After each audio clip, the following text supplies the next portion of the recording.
기독교가 전하는 소식을 복음, 즉 복된 소식이라고 합니다. 요즘엔 일반적으로 복되다라는 표현을 잘 안 쓰니까 그냥 좋다라는 의미의 좋은 소식이라고 표현해 보겠습니다. 기독교의 내용을 좋은 소식이라고 하는 것입니다. 들어보니 내용이 정말 좋더라라는 것입니다. 사람들이 어느 곳에 가서 교육을 받거나 연설을 받으면 내용이 만족스럽지 못할 때는 아예 말할 것도 없고, 들어보니 참 가기를 잘했고 듣기를 잘했다라는 반응을 나타낼 때에 주로 쓰는 말, 새롭다, 신선하다, 창의적이다, 독특하다, 여러 가지 말을 합니다만 가장 대표적으로 들으라 그러면 아마 참 좋다라는 것일 겁니다. 그러니까 훌륭한 강연은 청중에게서 좋다라는 반응을 많이 나오게 하는 강연일 것입니다. 당연히 내용도 좋아야 하고, 강사도 좋아야 하고, 전달도 좋아야 하고, 장소도 좋아야 하고, 또 요즘엔 필수적으로 사은품도 좋아야 합니다. 여러 가지가 다 좋아야지만 좋은 강연의 결론은 그 모든 내용이 자기에게 유익이 되어야 한다라는 것입니다. 그런 의미에서 기독교의 소식을 복음, 좋은 소식이라고 말하는 것은 기독교의 내용이 전적으로 인간에게 유용하고 인간에게 유익이 된다라는 의미를 갖습니다.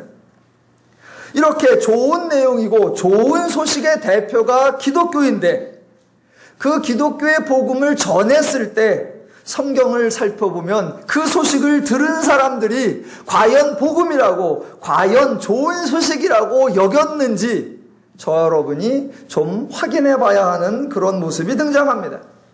구약과 신약에서 하나님의 말씀이 전해질 때에 그 말씀을 들은 사람들 중에 야, 참 좋다 라고 반응한 사람이 거의 없다는 것입니다. 구약에서 하나님이 직접 말씀하시거나 또는 하나님의 사역자들이, 즉 예언자들이나 사사나 왕이나 또는 족장이나 다른 사람들을 통하여 하나님의 뜻, 하나님의 말씀, 하나님의 의도를 전달했을 때에 그것을 듣고 와, 좋다, 그렇게 되었으면 좋겠다 라고 기대한 사람이 거의 없다는 겁니다. 성경에 하나님의 소식, 하나님의 말씀을 들은 그 사람들의 대부분의 반응, 대표적인 반응은 좋다라는 것이 아니라 놀랍다라는 것이었습니다. 하나님의 말씀을 듣고도 놀랍다, 예수의 가르침을 듣고도 놀랍다, 사도들의 설교를 듣고도 늘 놀랍다라는 것이었습니다. 이 놀랍다라는 반응에는 두 가지가 있을 수 있습니다. 긍정적 반응의 놀랍다와 부정적 반응의 놀랍다인데, 긍정적으로는 와, 들어보니까 정말 대단하다, 와, 훌륭하다, 엄청나다, 신기하다, 그래서 정말 부럽다, 기대가 된다, 그렇게 되어지기를 소망한다, 이런 반응이 나와야 되는데, 성경의 하나님 말씀을 들은 사람은 그런 반응이 아니라 부정적 의미의 놀랍다입니다. 들어보니까 참 이상하다, 어이없다, 정말 낯설다, 정말 어색하다, 행여라도 그것이 나한테 이루어질까봐 걱정된다, 부담된다, 거북하다라는 의미의 놀라움이었습니다. 하나님은 좋은 소식을 주셨는데 사람들은 그 소식을 듣고 전혀 좋아하지 않았던 것입니다. 하나님은 좋은 소식을 주셨는데 왜 사람들은 좋아하지 않았을까? 거기에는 이유가 있습니다. 즉, 하나님이 하시는 말씀, 그 하나님 말씀에 담겨있는 하나님의 생각과 사람들이 그 말씀을 듣는 생각, 하나님의 의도와 듣는 사람들의 의도가 서로 달랐다는 것입니다. 그냥 다른 것이 아니라 하나님의 말씀을 듣는 순간 와, 저거는 사람이 할 수 없어, 저거는 될 일이 아니야 라는 전제가 사람들에게 깔려 있었던 것입니다. 저와 여러분을 포함한 모든 사람들은 누군가로부터 어떤 말을 들을 때에 아주 자동적으로 저게 가능한 일일까? 저게 말한 대로 될 수 있을까? 저거를 내가 한번 시도하면 이루어낼 수 있을까? 그런 것을 점검하며 판단하게 되어 있습니다. 누구에게 어떤 말을 듣든 내가 의도하든 의도하지 않든 아주 자동적으로 저걸 내가 할 수 있나? 저것이 나에게 이루어질 수 있나? 이렇게 생각하고 판단하는 거는 의도와 관계없이 본능으로 합니다. 누군가 좋은 말을 했을 때 가능한가 안 한가, 될까 안 될까 자동적으로 판단하게 돼 있습니다. 그런 생각을 안 하는 사람 예외란 없습니다. 그러니까 누구나 다 그런 생각을 하고 그렇게 생각해 봤을 때 될만하겠다, 저거는 해볼만하다 라고 생각이 들면 그거를 목표로 세우고 그거를 비전이라고 명칭을 하고, 딱 들어보니까 할 수 없어, 저건 나에게 안 돼 라고 하면 그것을 헛된 꿈이나 망상이라고 치부해 버립니다. 그러니까 사람이 들을 때에 할 수 있는지 없는지를 판단하는 건 기본인데, 자, 사람이 하는 연설이나 사람이 하는 교훈, 그것과 비교하여 하나님의 말씀, 하나님의 가르침은 아주 근본적 차이가 한 가지 있습니다. 자, 사람이 하는 연설은 사람이 다른 사람에게 연설을 하거나 강연을 하거나 교육을 할 때에는 그 내용에 가장 기본적인 사실이 하나 깔려 있는데, 그게 뭐냐면 사람이 할 수 있는 일이다라는 겁니다. 왜냐하면 이 사람이 저 사람에게 권고하는 일이고 이 사람이 저 사람에게 제안하는 일이니까 저 사람이 듣기에 할 수 있을 만해야 합니다. 할 수 없는 얘기는 서로 하지 않는 겁니다. 그러니까 사람의 연설, 사람의 가르침에는 당연히 이거는 사람이 할 수 있다, 힘들어 보이지만 노력하거나 애쓰면 달성할 수 있다라는 것이 전제로 깔려 있습니다.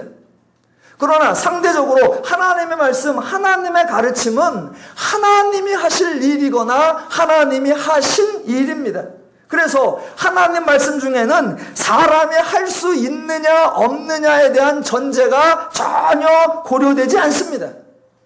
왜냐하면 그 일 하나님이 하실 일이니까 하나님이 하실 수 있는 거고, 하나님에게는 하실 수 없는 일이라는 없으니까 하나님에게는 우리가 생각하기에 신기하고 놀랍고 엄청난 일이 많이 등장합니다. 하나님은 하나님이 하실 일을 말씀하시는 거니까 하나님은 정말 말도 안 되는 말을 하셔도 말이 됩니다. 왜? 어차피 하나님이 하실 거니까. 또 하나님은 정말 기상천외한 일을 계획하셔도 됩니다. 왜? 그거 어차피 하나님이 완성해낼 일이시니까.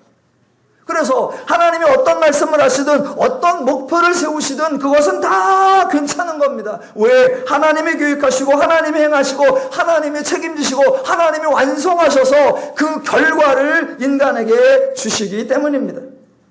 그러니 하나님은 어떤 말씀을 다 하셔도 인간은 다 좋은 겁니다. 그런 의미에서 하나님의 말씀은 좋은 소식이요 복된 소식인 것이 분명합니다.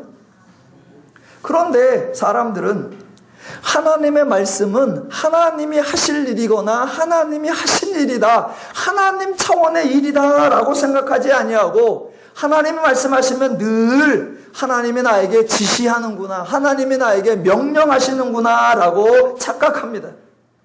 그래서 하나님의 명령이나 하나님의 지시라고 생각을 하고 하나님 말씀을 들어보니 도무지 상상할 수 없고 도무지 감당할 수 없고 도무지 해낼 수 없는 일 것처럼 느껴집니다. 그러니 당연히 놀라운 반응이 나오는 겁니다. 우와, 저걸 어떻게 하란 말이야. 우와, 말도 안 돼. 그러니까 세상 사람들이 성경의 가르침을 듣고 놀래거나 어이없어 하거나 부정적으로 오해하는 거, 그거는 당연합니다. 왜? 세상 사람들은 성경도 모르고 하나님의 뜻도 모르니까, 하나님에 대하여 알지 못하니까 오해하는 거 당연합니다. 그러나 저와 여러분은 성도입니다. 성도는 하나님을 아는 자들이요 성경을 배우는 자들입니다. 그래서 성도는 성경을 읽으면서 하나님 말씀을 듣고 하나님 말씀을 배우면서 놀래야 하는데, 사람들은 부정적 의미에서 놀래야 되고 성도들은 긍정적 의미에서 놀래야 됩니다. 읽어보니, 깨닫고 보니, 우와, 하나님 말씀이 이 정도였단 말이야? 우와, 하나님이 정말 이런 복을 나에게 줬단 말이야? 하나님이 이런 약속을 하셨단 말이야? 그런데 현실은 성도가 성경에 대하여 대부분 엉뚱한 반응을 보이고 또 마치 세상 사람과 전혀 다르지 않는 반응을 보입니다. 왜 그러느냐? 성경에 의도하는 바, 성경이 강조하는 바를 분별해내지 못했다는 것입니다. 성경의 본문이 강조하는 포인트가 무엇인지 분별해내지 못하면 세상 사람이나 성도나 성경에 대한 반응이 똑같아집니다.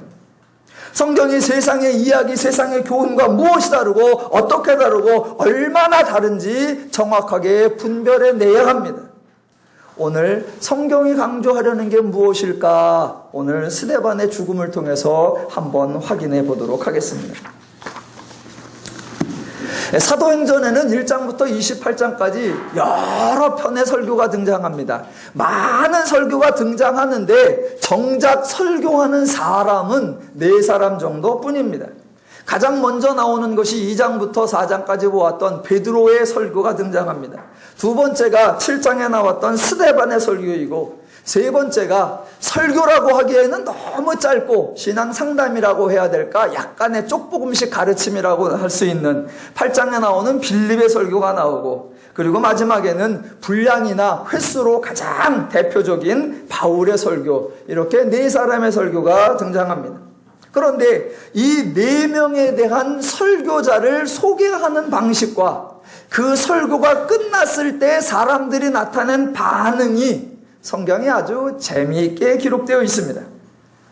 자, 우선 성경이 이 4명의 설교자를 어떻게 설명하는가, 설교자에 대한 묘사를 확인해 보면 제일 먼저 베드로에 대해서는 성령이 충만하였다 또는 성령이 충만하여 말하였다라고 소개합니다.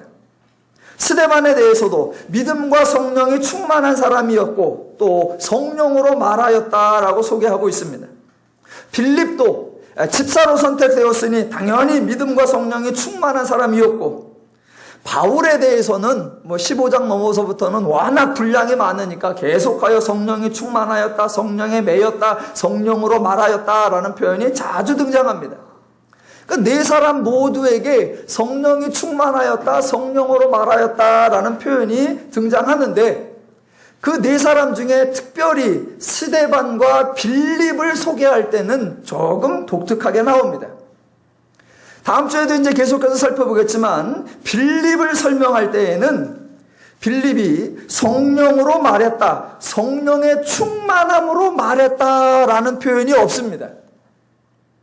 빌립이 성령의 인도함을 받았다 또는 성령이 가게 하심에 갔다라고 빌립과 성령이 동행하고 빌립과 성령이 함께 역사하는 그런 표현은 분명히 나오는데, 정작 빌립이 말할 때 성령으로 말했다, 성령의 인도함으로 말했다, 성령의 말하게 하심을 따라 말했다, 이런 표현이 빌립에게는 안 나옵니다. 또 스데반에 대해서는 아주 독특하게 나옵니다. 다른 사람에게는 전혀 없는 설명이 스데반에게 나옵니다. 단지 베드로나 빌립이나 바울과 비교해서만 독특한 것이 아니라 성경 전체에서 이렇게 소개해주는 장면이 딱 스데반에게만 나옵니다. 6장 15절, 공회 중에 앉은 사람들이 다 스데반을 주목하여 보니 그 얼굴이 천사의 얼굴과 같더라. 성경 통틀어 이런 설명을 해주는 건 스데반 하나입니다. 또 7장 55절, 스데반이 성령 충만하여 하늘을 우러러 주목하여 하나님의 영광과 및 예수께서 하나님 우편에 서신 것을 보고 말하되, 보라 하늘이 열리고 인자가 하나님 우편에 서신 것을 보노라 입니다. 얼굴이 천사의 얼굴과 같다.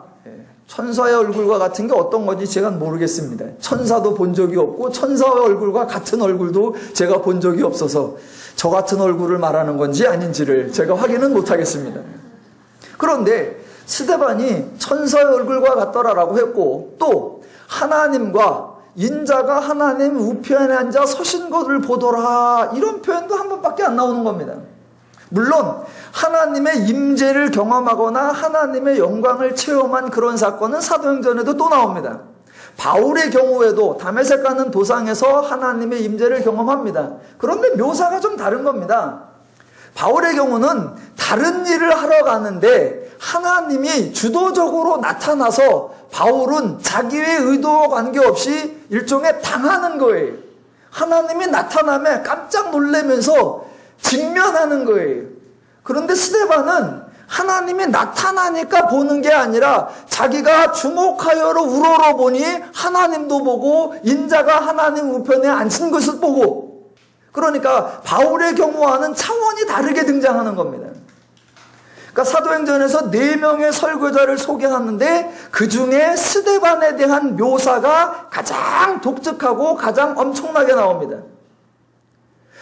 따질 수는 없지만 굳이 성경이 묘사하는 대로만 따져보면 그 4사람 중에 누가 가장 급수가 높으냐라고 따져보면 굳이 따져보면 스데반이 가장 우월하다라고 할 정도로 묘사가 독특하고 묘사가 아주 세게 나옵니다. 자, 이렇게 4명의 설교자에 대한 묘사가 어떻게 나오는가를 들어보시면, 그러면 이 사람들이 설교했을 때에 그 설교의 반응은 어떻게 나타날 건가 저와 여러분이 예상할 수 있습니다. 한번 세상의 강연을 예를 들어보겠습니다. 자, 4사람의 강연자가 나오는데 첫 번째 사람, 누구 나와서 강연해 주시겠습니다? 그냥 하겠고, 누구 나와서 해주시겠습니다? 또 하겠죠. 그런데 3번째 강연자가 나올 때, 오늘 제가 여러분에게 참으로 귀한 분을 소개해 드리겠습니다. 이분은 이런저런 분야의 연구가 다 많이 하시고 이렇게 저렇게 강의도 탁월하시고 여러 가지 면으로 엄청난 내용을 여러분에게 오늘 전달해 주실 겁니다. 잘 들어보십시오. 이렇게 소개한다면 주최 측에서는 지금 이 거창하게 소개한 이 사람이 가장 큰 결실, 가장 큰 열매, 가장 큰 호응이 나타날 것을 기대하면서 그렇게 설명을 할 것입니다. 그런 방식으로라고 하면 베드로를 소개할 때나 빌립을 소개할 때나 바울을 소개하는 것보다 성경이 스데반을 가장 독특하고 가장 거창하게 소개하니까 그 스데반을 통하여 설교가 주어지고 하나님의 말씀이 전파되었을 때에 어떤 반응이 나오고 사람들에게서 어떤 열매가 날지 가장 큰 것을 기대하고 있는 거 아닐까라고 저와 여러분이 예상할 수 있습니다. 그런데 정작 성경을 읽어보면 저와 여러분의 그런 기대와 완전히 다르게 나옵니다. 4사람의 설교에 대한 반응을 간단히 소개해보면 평범하게 소개되었던 베드로에 대한 설교에 대한 반응은 2장 41절에 보면 신도의 수가 3,000이나 더했고 4장 4절에 의하면 말씀을 들은 자가 많으니 남자의 수가 5,000이나 되었다라고 합니다. 대단한 결실이요 큰 열매입니다. 또 가장 빈약하게 소개되었던 빌립의 경우도 그가 설교하니까 8장 5절에 무리가 빌립의 말을 듣고 행하는 표적도 보고 한마음으로 그가 하는 말을 따르더라라고 나오고 35절에 보니까 빌립이 입을 열어 이 글에서 시작하여 예수를 가르쳐 복음을 전하니 길 가다가 물 있는 곳에 이르러 그 내시가 말하되 보라 물이 있으니 내가 침례를 받으면 무슨 꺼리낌이 있으냐라고 해서 2사람이 내려서 침례를 받는 사건이 나옵니다.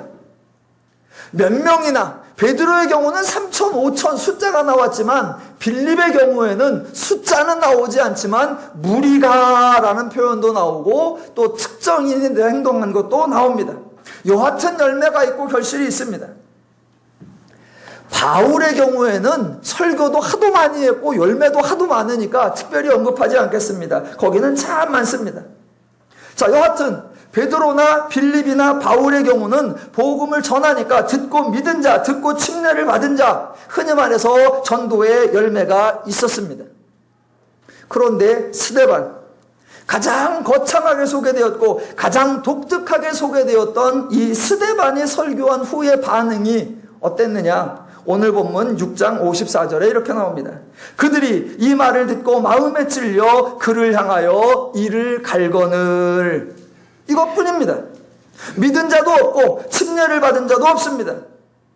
침례를 받기는커녕 조금이라도 호의적인 태도를 보인 사람도 한 사람도 없습니다. 물론 이 장소가 법정이었고 이 장소가 공회였고 서로 지금 고소하고 반론을 하는 거니까 절대로 듣기 좋은 소리를 한 것은 아닙니다. 스데반의 설교 내용이 성경과 율법에 대하여 거슬러 말한다는 그 고소를 반론하는 거였습니다. 그래서 성전에 대한 반론이 48절 지극히 높으신 이는 손으로 지은 곳에 계시지 아니하도다라는 거였고 율법에 대한 반론이 너희는 천사가 전한 율법을 받고도 지키지 아니하였다라고 말했습니다. 분명히 듣기 좋은 소리가 아니었던 것은 분명합니다. 그런데 듣기 좋은 소리가 아니었던 것은 스데반만 그런 것이 아니라 베드로도 듣기 좋은 소리 아닌 걸 많이 했습니다. 엄밀하게 따지면 베드로의 설교와 스데반의 설교 중에 누가 더 강하게 했으며 누가 더 신랄하게 했으며 누가 더 잔인하게 말했을까요? 베드로의 설교와 스데반의 설교 중에 누가 더 신랄하고 누가 더 혹독하고 누가 더 적나라하게 말했느냐? 정답은 베드로입니다. 베드로는 뭐라고 말했냐면 너희가 그리스도를 죽였도다라고 수차에 반복해서 말했습니다. 하나님의 보내신 그리스도를 너희가 죽였고 언제나 그러고 나옵니다. 지금 스데반은 너희가 그리스도를 죽였다, 너희가 약속으로 오신 예수를 죽였다 한마디도 안 합니다. 단 성전은, 너희가 중요시하는 성전은 그렇게 중요한 게 아니고 도리어 너희는 하나님의 뜻을 어겼고 너희는 하나님 율법을 안 지켰다, 그 얘기만 할 뿐입니다. 심하기로 하면은 베드로가 훨씬 더 심한 겁니다. 그런데 그 심한 베드로의 설교를 듣고는 회개한 자도 나왔는데 그들을 향한 게 아니라 성전과 율법에 대하여 반론을 핀 이 스데반에 대해서는 사람들이 마음에 찔렸고 이를 갈았다라고 했습니다.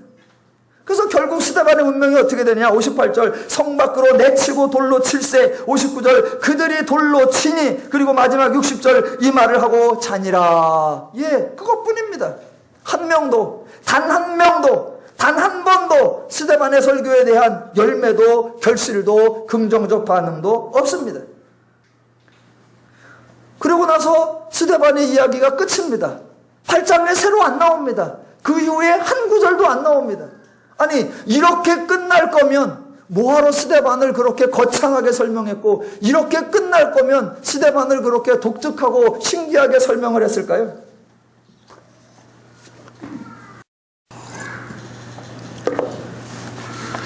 자, 사도행전이 스데반을 묘사하는 것과 그 스데반의 설교에 대한 반응을 묘사하는데 왜 이렇게 이런 식으로 하나, 이것을 이해하기 위해서는 먼저 사람들이 갖는 오해를 먼저 점검해 보아야 합니다. 사람들이 이 스데반의 장면이 6장부터 8장까지 나오지만 결국은 설교 한 편하고 돌 맞아 죽는 이 장면을 어떻게 이해해야 되나 사람들이 고민을 많이 하면서 해석을 내놓았습니다. 그런데 그게 오해되는, 하나님의 뜻을 왜곡하는 해석입니다. 첫 번째로, 자, 스데반의 설교를 듣고 믿는 자가 하나도 없다는 사실 때문에 스데반을 비하하기도 합니다. 누구랑 비교하느냐? 언제나 베드로하고 비교하는 겁니다. 베드로는 그래, 비록 예수님과 동행하는 도중에 예수님을 부인하기도 했고 예수님을 떠나기도 했지만 그래도 3년 동안 예수님과 동행하면서 듣고 배운 바가 있기에, 또 대표로 세워진 밖에, 그래서 성령도 가장 먼저 받았기에 가장 능력이 있고 가장 실력이 있어서 그가 설교하니까 많은 사람이 회개했다. 그런 베드로와 비교해보면 스데반은 성경에 보니까 믿음과 성령이 충만하여 뽑혔다고 하는데 그렇게 뽑혀봤자 겨우 집사다. 그렇게 집사가 설교하니까 사도가 설교하는 거하고는 레벨 차이가 날 수밖에 없다. 이게 바로 집사와 사도의 차이다라고 말하는 사람도 있습니다. 그렇게 말하는 사람이 만약 제 앞에 있다면 저는 딱 한마디만 하고 싶습니다. 그 입 다물라. 또 어떤 목사님이 설교 시간에 이런 얘기를 하세요.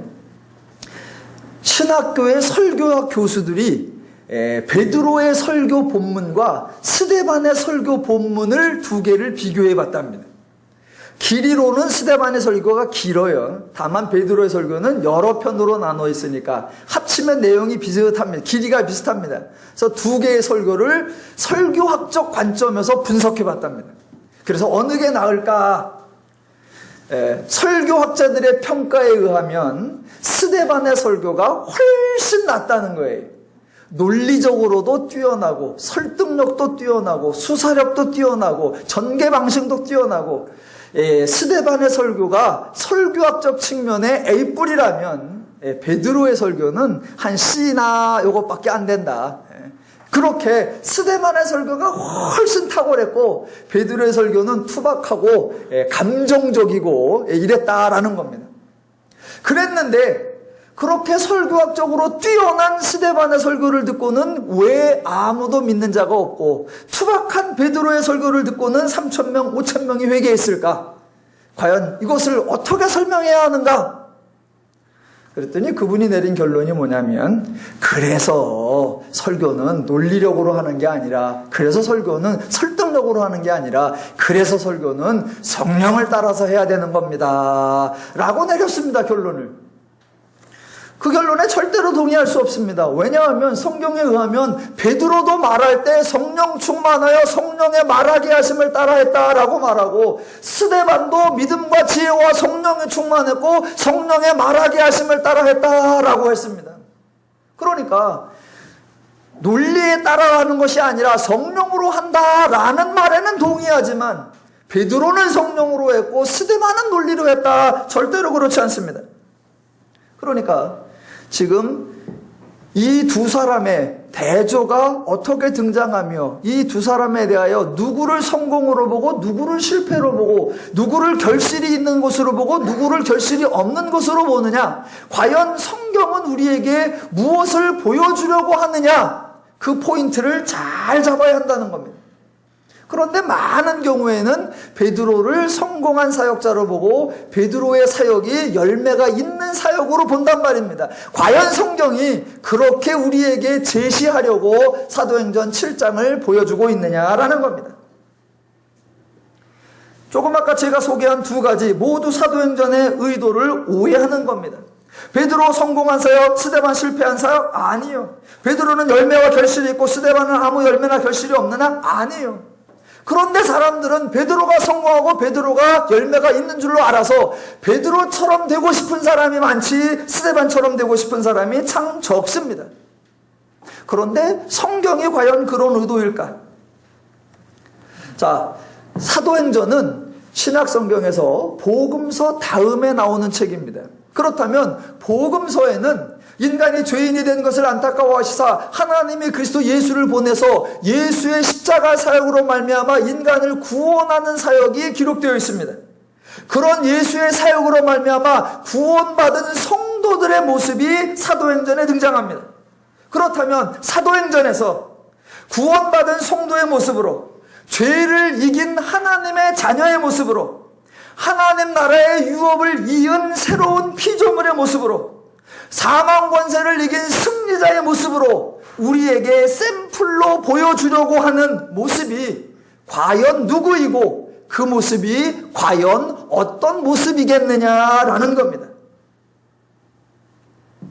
결론부터 미리 말씀드리자면 성경이 우리에게 보여주려고 하는 성숙한 성도의 모습, 하나님이 구원한 성도의 열매요 결실이요 성장한 믿음의 모습으로 보여주려고 하는 삶이 베드로가 아니라 스데반이라는 것입니다.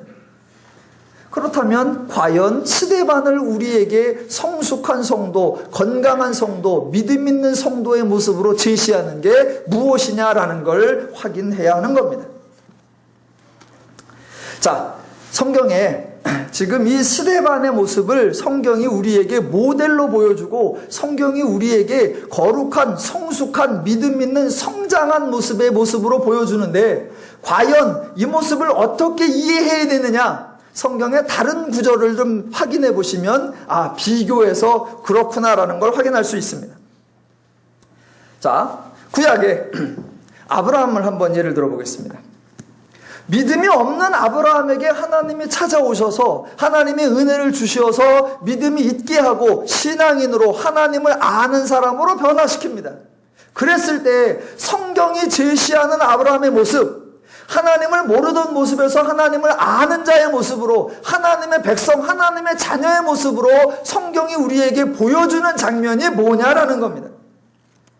하나님이 아브라함을 부르신 목적이 창세기 18장 19절에 이렇게 나옵니다.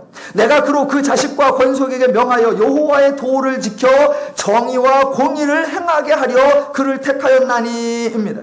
그러니까 하나님이 아브라함에게 땅을 주고 아들을 주고 복을 주시는 것은 궁극적 목적을 이루어가는 수단과 방법이고 실제적으로 하나님이 아브라함에게 기대하는 것은 여호와의 도를 지켜 공의와 정의를 행하는 겁니다. 그러니까 성경이 아브라함의 변화된 모습, 아브라함의 성숙한 모습, 아브라함의 믿음 있는 모습, 아브라함의 성도의 모습의 증거로 나타나는 게 뭐냐면 그 유명한 이삭 사건이기도 하지만 또 하나 유명한 게 아비멜렉 언약 사건입니다. 이삭을 바치는 사건의 핵심도 아브라함이 가장 귀한 아들을 하나님 앞에 과감히 내어드렸다. 그런 아브라함의 희생이나 아브라함의 충성이 아니라 그 사건 속에서도 아브라함이 하나님을 알았다라는 것이 강조됩니다. 하나님이 약속대로 이루시고 그러니 이 아들이 죽지 않고 살아날 것을 알았다. 그 알았기 때문에 과감히 드릴 수 있었다라는 걸 강조하는 겁니다. 정작 성경이 저와 여러분에게 성숙한 성도의 모습, 믿음 있는 성도의 모습으로 보여주려는 게 뭐냐면 바로 아비멜렉 언약 사건입니다. 창세기 21장 22절에 이렇게 나옵니다. 그때에 아비멜렉과 그 군대장관 비골이 아브라함에게 말하여 이르되 내가 무슨 일을 하든지 하나님이 너와 함께 계시도다. 그런즉 너는 나와 내 아들과 내 손자에게 거짓되이 행하지 아니하기를 이제 여기서 하나님을 가리켜 내게 맹세하라. 내가 내게 후대한 대로 너도 나와 내가 머무는 이 땅에서 행하여 보이라 입니다. 지금 이 장면이 뭐냐면 아브라함이 점점 세력을 얻어가고 아브라함이 점점 확장되자 그 주변에 있던 사람들이 아브라함과 타협하러 찾아온 장면입니다. 아브라함이 원래는 이주민이었는데 점점 커졌습니다. 그러니까 동네 사람들이 아브라함을 경계하고 아브라함을 두려워하고 있는 겁니다. 그래서 이미 아브라함에게 지고 들어가는 겁니다. 그래서 아브라함에게 부탁하기를 네가 하는 일에 너 혼자가 아니라 신이 함께 하는 걸 봤다. 너는 점점 커질 것 같다. 그러니 네가 우리를 협박하지 말고 네가 우리를 침략하지 말고 네가 우리들을 죽이지 말아달라. 네가 우리들을 압제하지 말아달라라고 부탁하는 장면입니다. 자, 여러분 만약 세상 사람들이라면 믿음 없는 사람들이라면 하나님을 모르는 사람들이라면 죄의 원리만 가지고 있는 사람들이라면 그 순간에 어떻게 행동하겠습니까? 나는 점점 강성해지고 저들은 점점 약해지고 저들 스스로 알아서 지고 들어올 그때 강자들은 어떻게 하겠습니까? 정답은 정복해버리는 겁니다. 승리의 기회가 왔을 때 기회를 잡는 거, 그게 세상의 논리요, 그게 강자의 논리요, 그게 죄의 논리입니다. 그런데 바로 그 순간에 아브라함은 자기가 객지와 사는 이주민인데도 불구하고 자기가 주도권을 잡을 수 있는 절호의 기회가 왔음에도 불구하고 그들의 요구를 다 들어주고 그들에게 평화를 보장해 줍니다. 성경은 아브라함이 하나님께 무엇을 바쳤느냐, 하나님께 얼마나 충성을 했느냐 그 얘기를 말하는 것이 아니라 성경은 아브라함이 하나님의 마음과 하나님의 심정과 하나님의 원리를 알아서 주변 사람들과 어떻게 살았느냐 그것을 강조하고 그것을 확인하고 있단 말입니다. 인간이 얼마나 신을 위하고 인간이 얼마나 신께 바치느냐 신을 위한 태도를 말하는 것이 아니라 하나님으로 말미암은 인간을 대하는 태도, 하나님의 마음과 심정과 원리로 행해서 인간 간의 화목과 인간 간의 평화와 인간 간의 사랑과 인간 간의 온유와 인간 간의 오래 참음과 인간 간의 양선과 인간 간의 희락이 나타나느냐. 성령의 열매가 그것이 누구에게 나타나느냐? 바로 인간 간에 나타나야 되는 겁니다. 그래서 자기에게 지고 들어오는 그 아비멜렉과 주변 사람들에게 정복하고 압제할 기회가 있음에도 불구하고 도리어 그들을 품어주며 그들을 돌봐주며 그들에게 화평을 이루어주는 모습, 성경은 그것을 우리에게 신앙인의 모델로 성숙한 믿음의 모습으로 보여주는 겁니다. 물론 세상에서는 에휴 아브라함이 정작 싸움을 해보려고 그러니까 뭐 이기지 못할 수도 있으니까 타협하는 거 아니냐 그렇게 말할 수도 있습니다. 그런데 성경은 지금 아브라함이 하나님이 일하심, 하나님이 자기와 약속하심, 하나님이 자기의 주신 복, 하나님의 원리, 하나님의 심정을 알기에 그 하나님의 마음으로 사람을 대하고 있다. 그래서 그 하나님의 마음으로 사람과 화평을 누리고 있는 것, 그것을 우리에게 열매로 보여주는 겁니다. 자, 동일한 장면이 아들 이삭 사건에서도 반복이 됩니다. 창세기 26장에 보면 이삭에 대한 유명한 또 두 가지 사건이 등장합니다. 하나가 12절, 여러분 다 아시는 장면, 아실 뿐만 아니라 너무 좋아하시는 장면입니다. 이삭이 그 땅에서 농사하여 그 해에 100배나 얻었고 여호와께서 복을 주심으로 그 사람이 창대하고 왕성하여 마침내 거부가 되어 양과 소가 떼를 이루고 종이 심히 많음으로. 좋아하시죠? 부러워하시죠? 기도 제목이시죠? 그런데 지금 이 장면에는 이삭의, 보세요, 이삭의 재산 목록만 기록되어 있습니다. 농사에서 100배를 얻었고 양과 소가 많아졌고 종이 심이 많다. 예, 재산 목록만 기록되어 있을 뿐 이삭의 삶의 양식, 이삭의 삶의 태도, 이삭의 삶의 가치가 전혀 언급되지 않습니다. 정작 성경이 강조하려고 하는 이삭의 모습은 12절이 아니라 창세기 14절입니다. 이렇게 나옵니다. 26장 14절 읽어보면 이렇게 나옵니다. 블레셋 사람이 그를 시기하여 그 아버지 아브라함 때에 그 아버지의 종들이 판 모든 우물을 막고 흙으로 메웠더라. 아비멜렉이 이삭에게 이르되 네가 우리보다 크게 강성한 즉 우리를 떠나라. 이런 걸 세상 용어로 뭐라고 하느냐? 텃세라고 합니다.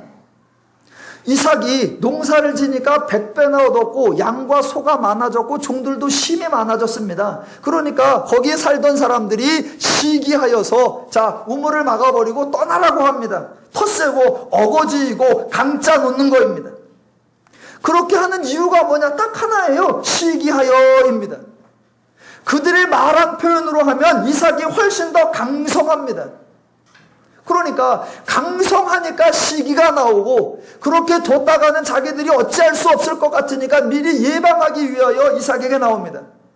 그렇다면 이삭이 그때 또 어떻게 할 수 있느냐? 자기가 훨씬 강성하고 종도 훨씬 많고 재산도 훨씬 많으니까 그들을 정복하고 그들을 지배할 수 있습니다. 더군다나 우물을 놓고 떠나는 거 정말 쉽지 않습니다. 그런데 이삭은 우물을 남겨두고 조용히 떠납니다.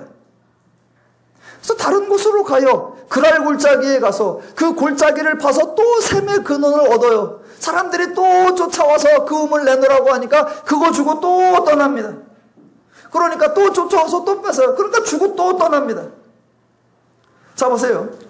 저들의 입장에서는 이삭에게 쫓아와서 이삭에게 우물을 빼앗는 것처럼 묘사되어 있습니다. 그러나 이삭의 관점에서는 지금 빼앗기는 것이 아니라 우물을 나누어 주고 있는 장면입니다. 저들이 쫓아와도 그러니까 싸워서 결국은 지켜내는 것이 아니라 저들이 쫓아오니까 필요하냐? 주고 또 쫓아오니까 필요하니까 주고 또 쫓아오니까 필요하고 주고 계속 쫓아와서 달라고 하면 줍니다. 언제까지 주느냐? 더 이상 안 쫓아올 때까지. 언제까지 주느냐? 이제 우리 가진 게 많습니다 라고 할 때까지 다 나눠주는 거예요.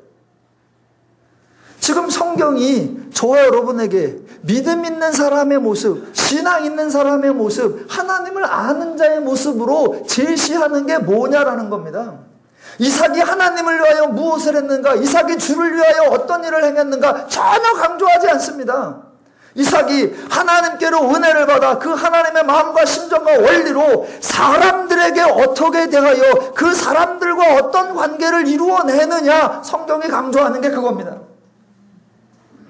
종종 세상 사람들이 사람을 평가할 때 잘 생각해 보십시오. 여러분, 어떤 다른 사람을 평가할 때 재산으로 평가합니까? 아니면 사람 관계로 평가합니까? 자, 예를 들어볼게요. 자, 어떤 사람이 부자입니다. 자, 돈이 많습니다. 부자를 보고 사람들이 뭐라고 하느냐? 그는 돈 많은 사람이다 라고 말하지 좋은 사람이다 라고 말하지 않습니다. 어떤 사람이 공부를 많이 한 사람이 있습니다. 그럼 그 사람 보고 똑똑한 사람이다 라고 말하지 훌륭한 사람이라고 말하지 않습니다. 어떤 사람이 지위가 매우 높은 사람이 있습니다. 그럼 그 사람 보고 성공한 사람이다 라고 말하지 나이스한 사람이다 라고 말하지 않습니다. 어떤 사람이 아주 옷을 잘 입는 사람이 있습니다. 그런 그 사람에게는 멋있는 사람이다 라고 말하지 고마운 사람이다 라고 말하지 않습니다. 자, 세상에서는 자꾸 그의 조건과 그의 상태와 그의 수준과 그의 위치를 기준으로서 말하는 것 같지만 실제로 들어보면 세상 사람들도 그건 상황일 뿐이고 정작 그 사람이 좋은 사람인가, 품성이 괜찮은 사람인가, 고운 마음을 가진 사람인가, 바른 마음을 가진 사람인가, 그래서 사람들과 어떤 관계를 갖는가, 그것을 중요시합니다. 그것을 중요시하는데 정작 또 실제에 들어가면 그거는 둘째인 것처럼 일단 돈이 많아야 되고 일단은 멋있어야 되고 일단은 잘 배워야 되고 그걸 따집니다. 그러나 성경은 전혀 그렇지 않다는 겁니다. 성경은 저와 여러분에게 아름다운 신앙인의 모습으로 보여줄 때에 돈 많은 사람, 지위 높은 사람, 부자인 사람, 많이 아는 사람이 아니라 좋은 사람, 바른 마음을 가진 사람, 바른 뜻을 가진 사람, 바른 가치를 가진 사람, 그 바른 뜻, 바른 마음, 바른 가치가 하나님의 마음, 하나님의 심정, 하나님의 원리를 가진 사람이고 그 하나님의 심정과 마음과 원리를 가진 사람은 사람들과의 관계 속에서 성령의 열매, 즉 사랑과 희락과 온유와 화평과 양성과 인내와 충성을 만들어내더라. 그것을 성경에서는 신앙적 모델로 제시하고 있는 것입니다. 그러니까 이삭에게서도 소심해서 남들이 달라고 하니까 다 뺏기는 사람이 무기력해서 단 한 번도 대항도 못하는 사람, 성경은 그렇게 묘사하는 것이 아니라 하나님을 알기에, 하나님의 약속하심을 알기에, 하나님의 인도하심을 알기에 그 하나님을 아는 자로서 베풀어주고 하나님을 아는 자로서 나누어주고 하나님을 아는 자로서 품어주어 그 하나님을 아는 자 때문에 사람 관계에 평화가 이루어지고 사람 관계에 양손이 이루어지고 사람 관계에 희락이 맺어지게 한 그거, 성경은 그것을 우리에게 신앙의 모델로 보여주고 있습니다.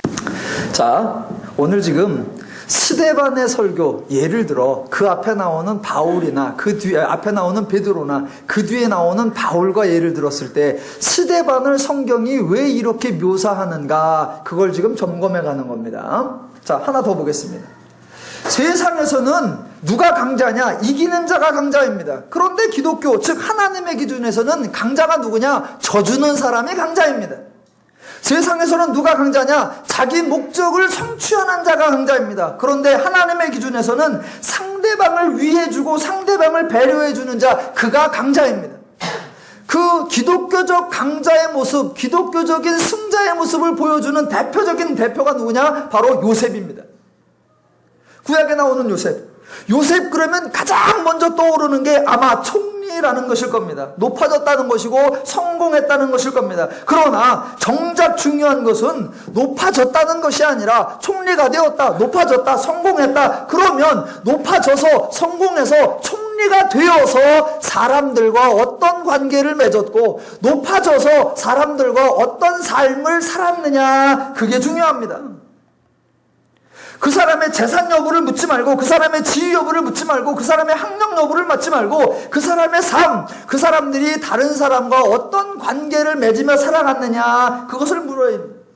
그래서 성경이 요셉을 강조하는 것은 총리가 되었다는 것이 아니라 자기를 팔았던 형제들에 대한 요셉의 행위, 그거를 강조하는 겁니다.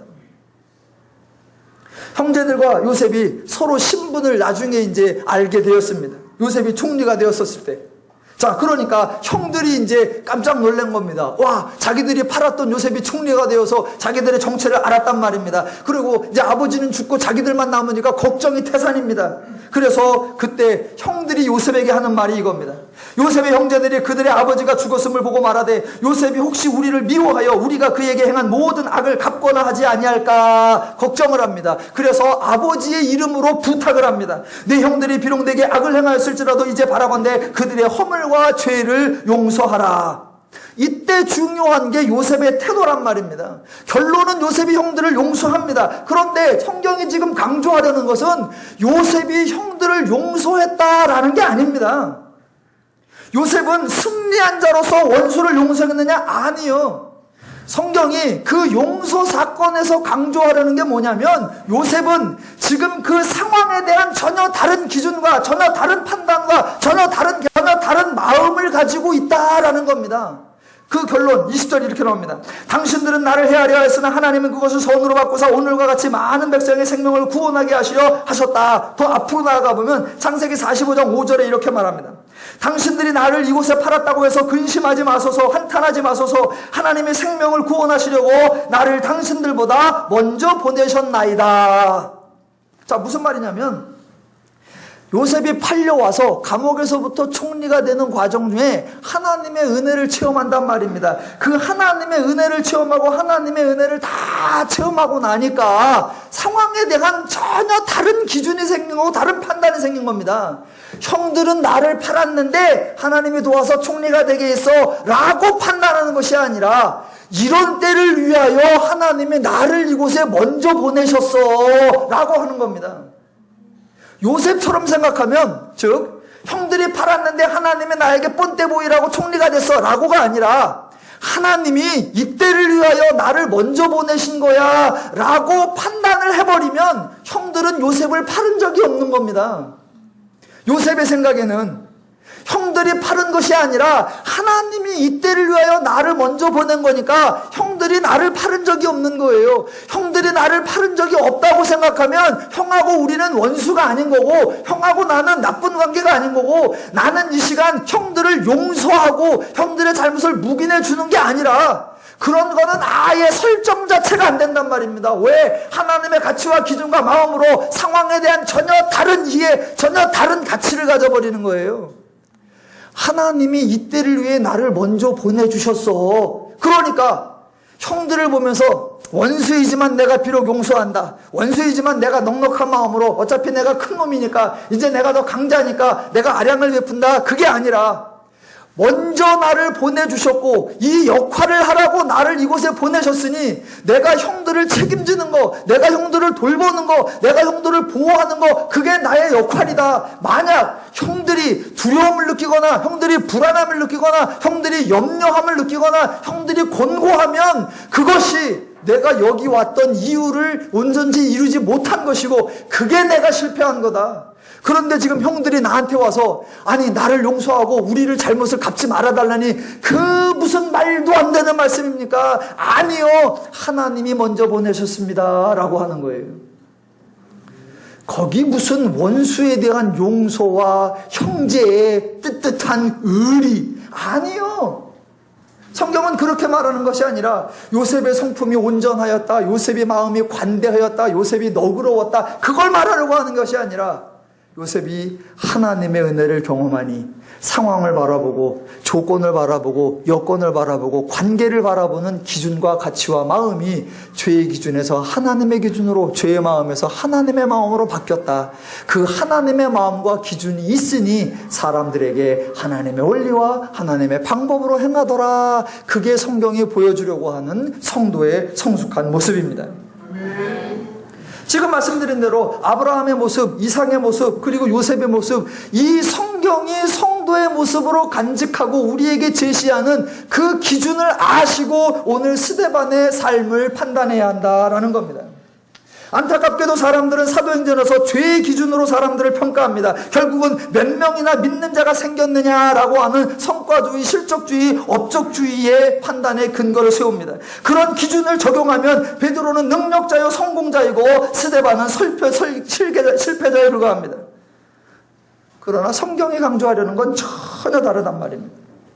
성경은 베드로가 3,000명, 5,000명을 회개시켰을 때 지금 우리도 말을 잘못하는 거예요. 베드로가 3,000이나 5,000을 회개시킨 적이 없어요. 베드로는 설교했을 뿐인데 주께서 믿는 자들을 더하시고 주께서 교회의 숫자가 더하게 하셨다. 누가 하셨다? 하나님이 하게 하셨다라고 하는 겁니다. 물론 종종 교회에서도 스데반을 긍정적으로 평가하려고 하는 사람들이 있습니다. 그런데 평가하는 방법이 다르단 말입니다. 스데반이 비록 열매는 하나도 없었지만, 비록 결실은 없었지만 복음을 위하여 순교했다. 이 복음을 위하여 주의 나라와 하나님 나라 확장을 위하여 순교하고 피를 흘리니 그 피의 역사 위에 하나님께서 복음이 확장되도록 하셨다라고 칭송하려고 하는 겁니다. 아니요, 큰 실수입니다. 왜냐하면 그렇게 말하면 어마어마한 반기독교적인 형태가 나오는 겁니다. 하나님 나라나 복음 확장이라고 하는 하나님의 뜻, 하나님의 목적, 하나님의 계획을 위하여 인간이 희생당하고 인간이 수단이나 방법으로 전락한다는 겁니다. 기독교는 절대로 그런 방식으로 사용하면 안 됩니다. 하나님이 인간에게 복음 전파, 하나님 나라 확장 사명 주신 적 없고, 그러니 당연히 복음 전파나 하나님 나라를 위해 인간을 수단이나 방법으로 쓰신 적이 없습니다. 스데반을 실패로 전제하고 어떻게 아름답게 설명하려고 할까? 그러니까 왜곡이 나오는 겁니다. 정반대로 가셔야 됩니다. 아브라함이나 이삭이나 요셉의 경우처럼 사람이 주변 사람들과 어떤 관계를 대했는가를 기준으로 관찰할 때, 즉 상황이나 업적이 아니라 인간 상호 간의 관계를 중심으로 살펴볼 때 사도행전 전체에서 저와 여러분에게 가장 성숙한 모습으로, 가장 믿음 있는 모습으로, 가장 신실한 모습으로 소개하는 성도의 모습이 누구냐? 바로 스데반이라는 겁니다. 그게 바로 60절. 무릎을 꿇고 크게 불러 이르되 주여 이 죄를 그들에게 돌리지 마옵소서. 보세요. 지금 세상 사람들이 생각하는 정의는 옳고 그름을 바르게 판단해내는 정의입니다. 그런 식의 정의라고 하면 스데반이 옳았고 관원들이 잘못했으니까 관원들이 몰살당해야 합니다. 그러나 하나님의 마음을 가진 스데반의 정의는 다른 사람을 살려내고 다른 사람을 이롭게 하는 거, 그게 정의입니다. 세상 사람들의 성공은 자신이 높아지거나 자신이 커지는 것입니다. 그러나 하나님의 마음을 가진 스데반의 성공은 죄인에게 하나님을 알게 하고 죄인의 연약함을 감당해 주는 것, 그게 성도가 생각하는 성공입니다. 그러니까 사람들은 결국 스데반이 죽었다는 사실에 스데반이 아무 결실도 없었다는 그 실패라고 생각을 하지만, 성경은 스데반이 얼마나 성숙하고 얼마나 믿음 있고 얼마나 신앙인이고 얼마나 하나님을 아는 자의 삶을 살았느냐, 그걸 보여주는 것이, 자기의 잘못이 없고 자기의 실수가 없고 자기의 그 의로움이 부족함이 없는데 그런 자기를 돌로 치고 자기를 죽이려 할 때에 그들을 위하여 주여 이 죄를 그들에게 돌리지 마옵소서 라고 말함으로 말미암아 그들과 화평을 이루어내고 그들을 온유하게 대하고 그들에게 희락을 주고 그들에게 양선을 주고 그들에게 인내함을 주고 그들에게 하나님의 성령의 열매가 구현되도록 해주는 것, 그게 하나님의 사람의 역할이요, 그게 하나님의 사람의 삶을 가장 멋지게 살아내는 거라고 저 여러분에게 보여주고 있는 것입니다. 사람들은 스데반이 죽었다는 거에, 스데반이 요절했다는 거에 너무 좌절을 하고 어떻게 그걸 감당해야 될까라고 말한단 말입니다. 아니요. 성경은 가장 성숙한 모습으로 드러내는 거예요. 가장 성숙한 모습으로. 하나님의 마음과 하나님의 심정과 하나님의 원리를 가져서 하나님을 볼 수 있고 예수가 하나님의 우편에 한 것을 볼 수 있어서 내가 하나님의 자녀됨인 걸 알고 하나님의 약속이 무엇인 줄 알고 장차 나의 삶을 하나님이 어떻게 할 것인지 그 하나님의 인도함을 다 알기 때문에 자신의 그 성도됨을 알고 그 관원들의 죄인됨을 아니까 죄인과 성도가 싸우는 것이 아니라 죄인은 모르는 자요 성도는 아는 자이니까 아는 자가 품어주고 아는 자가 감싸 안아주고 아는 자가 져주고 아는 자가 당해주어 그 아는 자로 말미암아 그 모르는 자가 자유와 평화와 안식을 얻을 수 있도록 베풀어 주는 것, 그게 성도의 본분이요 성도의 역할이요 성도의 정체인 줄로 믿습니다. 그래서 그냥 간단하게만 해보면 베드로에게는 좋아 3천 5천이 열렸어요. 그런데 스데반에게는 자기를 원수로 대하는 자들에게 전혀 원수로 대하지 않아서 그들 가운데 사랑과 희락과 인내와 온유와 양선과 오래 참음이 맺혔어요. 성경은 성령의 열매를 뭐라고 보죠? 얼마나 많은 수를 구원했는가, 얼마나 많은 자에게 침례를 주었는가. 아니요, 그건 업적이에요. 성경은 성령의 열매를 사랑과 희락과 온유와 양선과 절제와 인내와 충성이라 그래요. 그래서 성경이 우리에게 보여주는 많은 사람들의 모습은 아브라함에게 찾아온 아비멜렉에게 강자이면서도 그들의 요구를 다 들어주는 아브라함, 자신은 생명의 위협을 받으면서도 그 모든 의무를 내놓주어 그들과 분쟁하지 않으며 그들 가운데 희락을 이루어내는 그 이삭의 모습, 원수인 형제들을 도리어 원수라고 여기지 아니하고 자기의 책임이요 자기의 의무라고 끌어안는 요셉의 모습, 자기를 저주하며 돌로 치는 자들에게 도리어 저들의 죄를 저들에게 돌리지 말라고 도리어 위해 줄 수 있고 도리어 기도해 줄 수 있는 모습. 바로 누가 했던 모습이에요? 예수가 우리에게 보여줬던 신앙의 모델이고 그 예수로 말미암아 저와 여러분이 존재했듯 그 스데반의 역할로 말미암아 그들이 도리어 평화를 얻고 도리어 복음을 들을 기회를 얻고 그들이 도리어 회개할 수 있는 새로운 존재가 될 수 있는 길을 열어주는 것. 성경은 그렇게 갑니다. 오늘날 성도가 구원받은 성도의 정체성, 내가 행복자여, 내가 자유자여, 내가 완성자인 성도의 정체성을 알고 성도답게 살 때에 그 성도와 만나는 모든 자들에게 자유와 평화와 안식과 성령의 열매가 맺히는 것이고 성경은 저와 여러분에게 그러한 아름다운 성숙한 성도의 삶을 기대하는 줄로 믿습니다. 하나님을 아시고 하나님의 마음과 심정으로 행동하셔서 여러분이 하나님의 은혜를 누리시고 여러분과 만나는 모든 사람에게 하나님 나라를 체험케 하는 멋진 성도의 삶 되시기를 주님의 이름으로 축원합니다.